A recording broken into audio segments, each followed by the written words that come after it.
Selain saudara, operasi tangkap tangan pegawai Dinas Tata Ruang dan Bangunan Pemerintah Kota Makassar rupanya bukan satu-satunya kasus pungutan liar yang masuk ke Ombudsman Sulsel.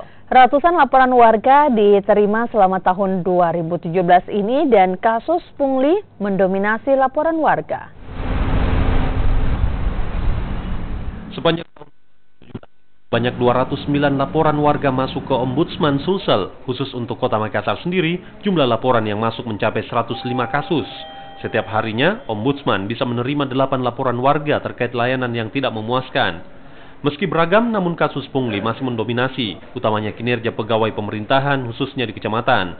Dinas Tata Ruang dan Bangunan sendiri mendapat aduan terbanyak, khususnya terkait masalah tanah dan IMB. Warga umumnya mengeluhkan alur pengurusan berkas yang bertele-tele, lambatnya pengurusan oleh pegawai dan maraknya pungli.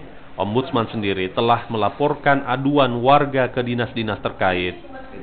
Tapi kan sebetulnya ini kan sudah menjadi kebudayaan, sudah menjadi kebiasaan, dan seolah-olah ini sudah menjadi sebuah kebenaran. Dan masyarakat tidak semua mau melaporkan. Daripada ribet segala macam, karena memang di negeri ini agak ribet itu kalau kita melaporkan, kemudian ada lagi kita membayar, meskipun kalau Ombudsman kan tidak ada, kemudian tidak lanjut, dan itu semakin itu membuat anak masyarakat menjadi penasaran, akhirnya menganggap bahwa beginilah kehidupan kita. Nah, makanya kita dari sini kita menggugah hati masyarakat untuk berani melaporkan apabila terjadi hal seperti itu. Dari 209 kasus yang masuk, 84 kasus telah berhasil diselesaikan.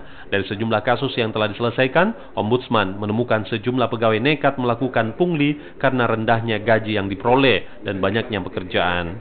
Dilarustam, Kompas TV Makassar.